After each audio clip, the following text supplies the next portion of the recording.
Pope Francis celebrating his first Easter at the Vatican this morning. One of the cardinals who chose him, Timothy Dolan of New York, is celebrating at St. Patrick's this morning. But he sat down with me earlier this week to discuss the new pope and what he means for the church, especially here in America. Most striking to both of us, the focus of Francis on simplicity and service. Easter is always a time for renewed hope, a sense of promise and confidence. But this year is special because of Pope Francis. As we watch him, and it's clear to me that the world is watching, you got it. He brings us back to the simplicity, the sincerity, just the raw, basic goodness of the gospel. Look what he did on Thursday. You know, he washed the feet of who? 12 inmates, 12 young juvenile delinquents, imitating Jesus at the Last Supper and washing the feet of his disciples. And he's constantly reminding us that religion is not only about faith, what we believe, you bet it is, but it's also about how we live, especially in service to the ones Jesus called the least of my brothers. So this symbolism, this not wearing the fur-lined cape, not wearing the gold cross, living in the more simple apartments, you believe that really matters? I do, and from what I'm hearing, that's not part of the substance of the papacy, we know that, but it does, you know, these signs, these symbols have meaning. They wouldn't matter much to me, but from what I hear folks saying, they matter a lot to people, and they're saying, wow, we have a pope who seems to crave simplicity and being with people, and the poorer the better. And as one person said to me, he reminds us a lot of Jesus. And I said, well, I hope so, because that's his job description. So apparently those things mean a lot to people. You say he reminds us of Jesus. That is the job description of a pope. But I want to ask you about, you know, we all saw that remarkable picture as well of him with Pope Emeritus Benedict. And on the one hand, so warm. On the other, I have to confess, and I'm an outsider to the Catholic faith, but it seemed a little unsettling.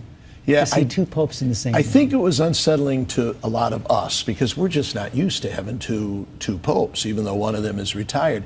But I don't think it was unsettling to him. They almost tried to outclass each other in showing deference to one another. And that's not bad. Take us inside the conclave as much as you can. I know you can't speak much about it. But describe the challenge you and your fellow cardinals felt you were meeting. Well, you know what it was, George? What was very important is the time before the conclave. The conclave was relatively brief. It was only 28 hours, right?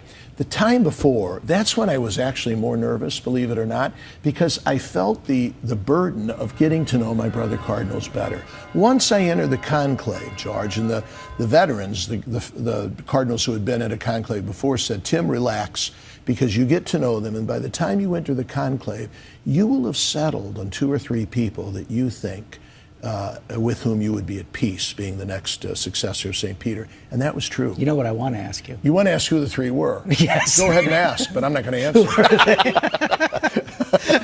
But you were at peace with your decision when you walked into the conclave. I was at peace with the people I had in mind, and I was extraordinarily at peace with the final decision. And now that Pope Francis is in place, what is the challenge facing him, the biggest challenge facing him as leader of more than 1 billion Catholics? You know what I think it is? And actually, I spoke about this in the congregations before the conclave. I think the biggest challenge facing him, George, is to reconnect Jesus and his church. There's now a growing cleavage between Jesus and his church. You've reported some of the statistics. People will say, I don't have any problem with Jesus. I got some problems with the church. And probably, I think, his greatest pastoral challenge is going to be to reconnect Jesus and his church. Special challenge here in the United States. You know, we recently did a poll of American Catholics. 60% believe the Catholic Church is out of touch with their concerns. How do you address those? So I think when I hear people, though, it depends on what concerns they're talking about. Sometimes, by nature, the church has got to be out of touch with concerns because we're always supposed to be thinking of the beyond, the eternal, the changeless, okay? Our major challenge is to continue in a credible way to present the eternal concerns to people in a timeless, attractive way. And sometimes there is a disconnect between what they're going through and what Jesus and his church is teaching, and that's a challenge for us. And you know, especially this week, because it's been at the top of the news for many gay and lesbian Americans, gay and lesbian Catholics, they feel unwelcome.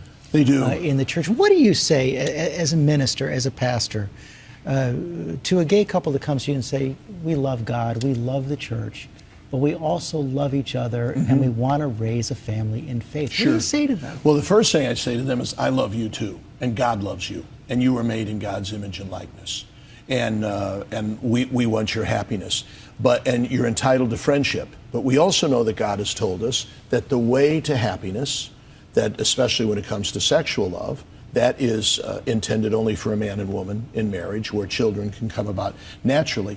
We got to do better to see that our defense of marriage is not reduced to an attack on gay people. And I admit we haven't been too good at that. We try our darndest to make sure we're not an anti-anybody. We're in the defense of what God has taught us about marriage, that it's one man, one woman forever to bring about new life.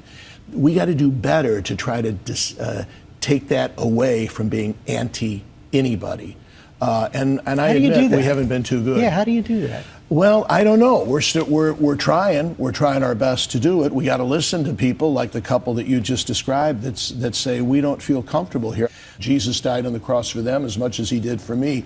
But you got a point. Sometimes we're not as successful or as effective as we can be in translating that warm embrace into also teaching what God has told us about the way he wants us to live. And that challenge you face in so many different ways, because as you just mentioned, not only do you have the rise of people who are spiritual but not religious, but also here in the United States, the fastest growing group are those with no religion at all. Yeah. How do you open your door so people feel that they can have a pathway back to God? That too is a challenge. Now, what I'm afraid is that that's afflicting society in general. That's afflicting families. That's afflicting communities. People want privacy. People crave isolation. We're hearing parents say that they can't even get their kids to talk anymore. They're tweeting one another. So this craving of individualism, being alone, aloofness, that's afflicting all of culture, all of society. We're feeling it in the church too, because we're not about me, we're about us.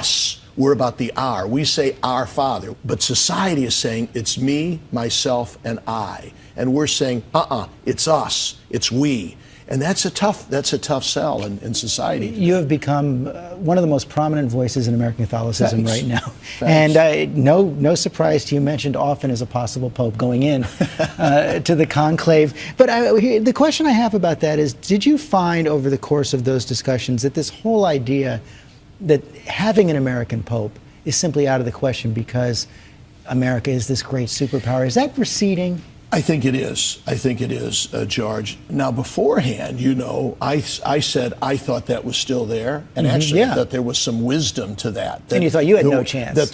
Which I still believe, and obviously that was correct. But I told you so. But I did believe that probably the wisdom that would say you shouldn't have the leader of the world's greatest spiritual power from a country that's the world's greatest earthly power. I said, that's a wise thing. I don't think my brother cardinals believe that anymore. We're just looking for a good pastor, a good communicator, so maybe a holy, one day, happy man. Maybe one day there would be a pope from the United States. So. Nelson Mandela also on our minds this week, back in the hospital right now. And there is a man who exemplified for millions around the globe, and especially in South Africa, the power of forgiveness. You bet he did. I'm praying with and for him. I had the honor of meeting him once. And what the word that comes to mind when you speak of a giant like Nelson Mandela is reconciliation. And that's a good thing to remember about Easter. We say that Jesus came to reconcile the world. He wanted to embrace the world and bring them to his Father. And the world took those hands and put them on a cross because they don't like being reconciled. Nelson Mandela was one of those who could take his hands and embrace a nation. The world is in his debt because he taught us the power of reconciliation and forgiveness. Another powerful Easter message, the message of joy, and you exemplify that every day. Thank you, George. It's good being with you. Thank you for coming A blessed in. Easter.